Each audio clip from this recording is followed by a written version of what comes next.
Pandian store சீரியல்ல அடுத்து வர எபிசோட்ல என்ன மாதிரியான ட்விஸ்ட் எல்லாம் இருக்க போகுதுங்கிறத இந்த வீடியோல பார்க்கலாம். பாண்டியன் கிட்ட வந்து காந்திமதி சொல்லிட்டு இருக்காங்க. ரொம்பவே ஃபீல் பண்ணி வந்து காந்திமதி சொல்றாங்க, இங்க பாருங்க மாப்பிள்ள, உங்களை எதிர்த்து நான் கடையை ஆரம்பிச்சு வைக்கணும் அவனுக்கு நல்லா நான் நினைக்க கிடையாது.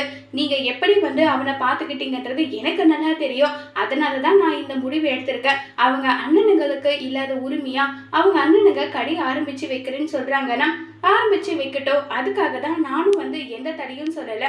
ஆனா பழனிக்கு இதை பத்தி பேசுறதுக்கு உங்ககிட்ட பேச அவனுக்கு ரொம்பவே தயக்கமா இருந்தது.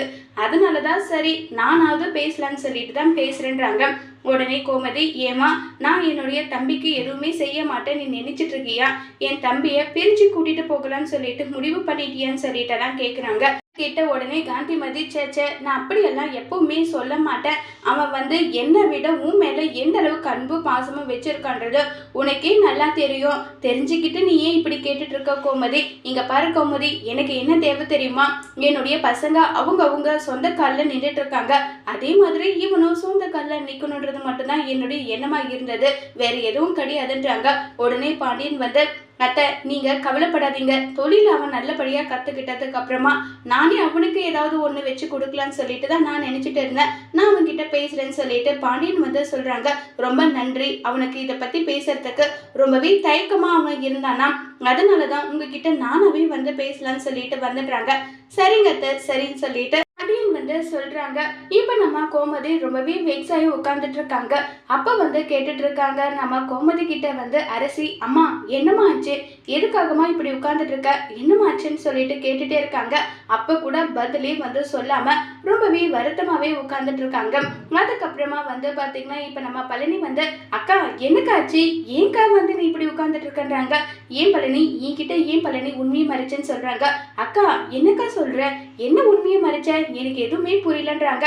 அண்ணனுங்க உனக்கு கடை வந்து ஆரம்பிச்சு கொடுக்க போறாங்களாமே, இந்த விஷயத்த ஏன்டா என்கிட்ட சொல்லல, ஏன் சொன்னா அக்கா வந்து சந்தோஷப்பட மாட்டா, அப்படியெல்லாம் நினைச்சிட்டியாடான்னு சொல்லிட்டு கேக்குறாங்க.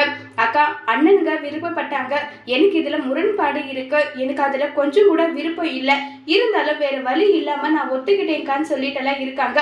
உடனே சுகன்யா வந்து, அத்தாச்சி நானே இந்த விஷயத்த நல்ல நேரம் பார்த்து சொல்லலாம்னு சொல்லிட்டு நான் நினைச்சிட்டு இருந்தேன், கடைசியில உங்களுக்கு இந்த விஷயம் தெரிஞ்சிருக்கு, யாரு சொன்னதுன்னு சொல்லிட்டு கேக்குறாங்க. வேற யாரு, எல்லாம் அம்மா தான் சொல்லிச்சுன்னு சொல்லிட்டு இருக்காங்க. அக்கா இல்லக்கா அது வந்துடுறாங்க. இங்க பாரு பழனி, உன்னை நான் என்னுடைய மூத்த புள்ளியா தான் பாக்குறேன், நீ நல்லபடியா வளர்ந்தா அது எனக்கு சந்தோஷம் தான். ஆனா இங்க பாரு, இது எனக்கு எந்த அளவுக்கு சந்தோஷமா இருக்கோ அதை விட மனசுக்கு வேதனையா இருக்கு. அம்மா மூலியமா சொல்ல வேண்டிய அவசியம் கிடையாது, நீ வந்து டைரக்டா எனக்கு தொழில் தொடங்கணும்னு எண்ணமா இருக்கு, அண்ணனுங்க அதை வந்து ஆரம்பிச்சு கொடுக்குறேன்னு சொல்லியிருக்காங்கன்னு சொன்னா நானும் சரி அவரும் சரி சந்தோஷமா தான் சொல்லியிருப்போமே தவிர வேற எதுவும் சொல்லியிருக்க மாட்டோம்னு சொல்லிட்டு அங்க இருந்து கிளம்பி போயிடுறாங்க. இனி எதா இருந்தாலும் என்கிட்ட டைரக்டாவே நீ சொல்லுன்னு சொல்லிட்டு கோமதி போனதோ இப்ப பழனிக்கு ஒரு மாதிரி குற்ற உணர்ச்சியா இருக்கு. உடனே அங்க சுகன்யா வந்து, ஏங்க இப்ப என்ன ஆயிடுச்சுன்னு சொல்லிட்டு நீங்க இப்படி முகத்தை தொங்க போட்டுட்டு இருக்கீங்க, எப்படியோ ஒண்ணு எப்படி இந்த விஷயத்த நீங்க சொல்ல போறீங்களோன்னு சொல்லிட்டு நானும் சரி நீங்களும் சரி ஆளுக்கு ஒரு பக்கம் வந்து கஷ்டத்துல இருந்தோம். இப்ப கடைசியில அத்தையா பார்த்து அத்தாச்சி கிட்ட சொல்லியிருக்காங்க. அத்தாச்சியும் ரொம்பவே சந்தோஷப்படுறாங்க. இப்படிப்பட்ட நேரத்துல சூட்டோட சூடா போயிட்டு அண்ணங்கிட்டையும் இந்த விஷயத்த பத்தி நீங்க சொல்லிடுங்க, இதுதான் சரியா இருக்கும்னு சொன்னதும் சரி நான் போய் பேசுறேன்னு சொல்லிட்டு அங்கிருந்து பழனி கிளம்பி போறாங்க. இப்ப வந்து நம்ம அரசி வந்து கேட்டுட்டு இருக்காங்க. ரொம்பவே ஃபீல் பண்ணி கோமதி கிட்ட, அம்மா அப்படின்னா மாமா நம்மளை விட்டு போயிடுமாமான்னு சொல்லிட்டு எல்லாம் கேட்டுட்டு இருக்காங்க. இதை கேட்டதுமே ரொம்பவே ஃபீல் ஆகுறாங்க. இல்லடி அப்படியெல்லாம் ஒன்றும் கிடையாதுன்னு சொல்லி பேசிட்டு இருக்கும் போதே, அத்தாச்சி நான் வந்து இந்த விஷயத்த வந்து என்னாலதான் இது நடந்ததுன்னு மட்டும் என்ன நீங்க தப்பா நினைச்சிடாதீங்க, தயவு செஞ்சு தப்பா நினைச்சிடாதீங்கன்னு சொல்லிட்டு சொல்றாங்க.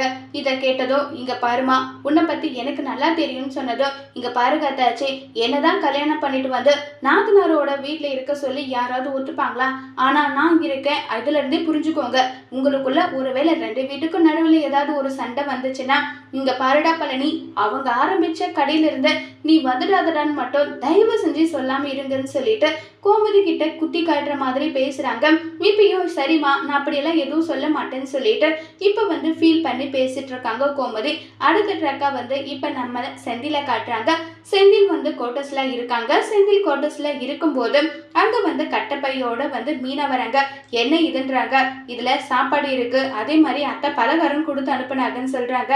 சரி நீ சாப்பிட்டியா? நான் சாப்பிட்டுட்டு தான் வந்தேன், இந்தாங்க உங்களுக்குன்னு சொல்லிட்டு கேக்குறாங்க. இந்த சாப்பாடு அப்பா இருக்கும்போது எடுத்துட்டு வந்தியான்னு சொல்றாங்க. இல்ல, இருந்திருந்தா அவர் விட்டுருப்பாரா? அப்படியெல்லாம் ஒன்றும் கிடையாது, யாரும் எதுவும் சொல்ல மாட்டாங்க. ஏன் மீனா, எதுக்காக மீனா இப்படி பண்ணிட்டு இருக்க?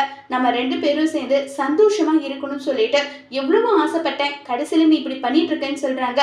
இங்க பாருங்க, நம்ம லவ் பண்ணும்போது நீ என்ன சொன்ன சொல்லுங்க, என்ன சொன்ன? குடும்பம், சொந்தம், பந்தம் சொல்லிட்டு இது எல்லாமே உனக்கு கிடைக்க போது நீங்க சொன்னீங்க. ஆனா இப்ப வந்து தனியா இருக்கணும்னு நீங்க சொல்றீங்க.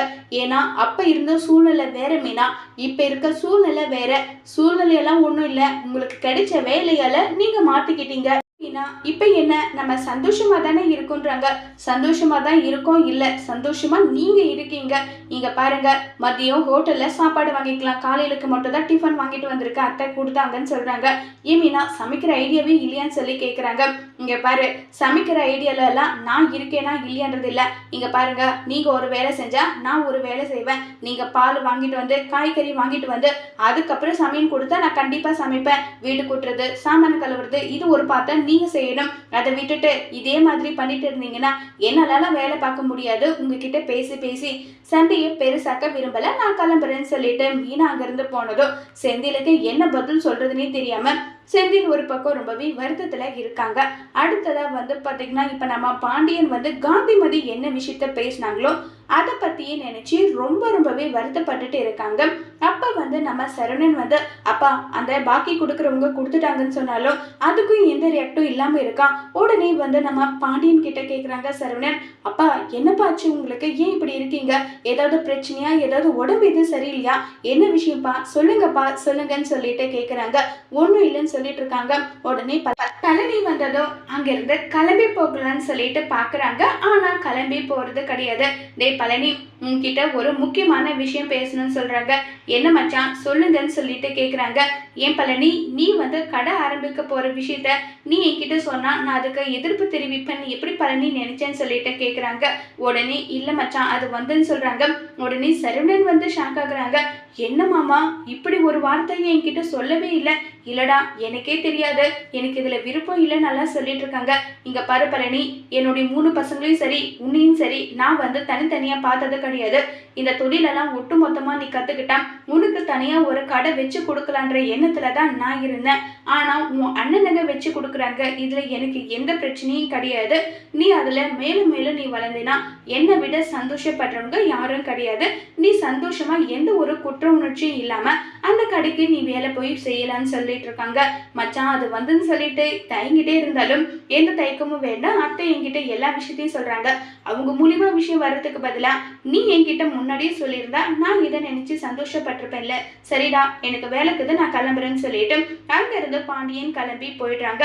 இப்ப வந்து பாத்தீங்கன்னா ரொம்பவே வருத்தப்பட்டுட்டும் ஃபீல் பண்ணிட்டும் வந்து பாத்தீங்கன்னா இப்ப நம்ம பாண்டியன் ஒரு பக்கம் இருக்க, பழனி அந்த இடத்துக்கு வராங்க. பழனி வந்ததும் சரவணன் வந்து, பத்தியம் அம்மா, ஒரு வார்த்தை நீ என்கிட்ட சொல்லாம நீ பாட்டுக்கு கமுக்கமா கடை வேலையை வாங்க பாக்குறியே, சரி சரி இருக்கட்டும் மாமான்னு சொல்லிட்டு சந்தோஷப்பட்டுட்டு இருக்காங்க.